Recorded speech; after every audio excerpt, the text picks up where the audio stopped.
د ایران لخوا اسلامي امارات ته تازه خبرداری دا چې د ایران لخوا اسلامي امارات ته تازه خبرداری ورکړل شوې ده. جزئیات یې سره ویډیو کې وګورئ او چینل هم سبسکرایب کړئ. سلام درنو لیدونکو، ستړي مشئ. هم مهان ورځپاڼه کو اسلامي امارات حقابه ورنکړي خا ایران پوځي ګام پورته کړي.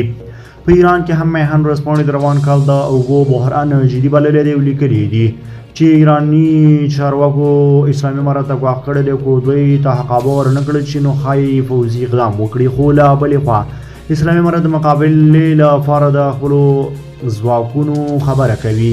دغې ورځپاڼې اسلامي امارات د ایران لپاره یو ګواښ بللی دی او خبرداری ورکړی دی چې باید ورته جدي پاملرنه وشي. د دې ورځپاڼې په وینا د اصلي سیمهییز خوځښت او د متفاوت طالب په څېر کلمې په بنسټ او د نه منلو دي. تر دې وړاندې د ایران د پارلمان غړي احمد نادري هم په اسلامي امارات د پښتون ولس پر بنسټ د سیمې یو له اصلي خوځښتونو څخه ګڼلی دی او ویلي وو کو اسلامي امارات سره همکاري کولی شي په افغاني ټولنه کې د ټیکاو د پراخېدو او د داعش ډلو په څېر د نفوذ مخه ونیسي.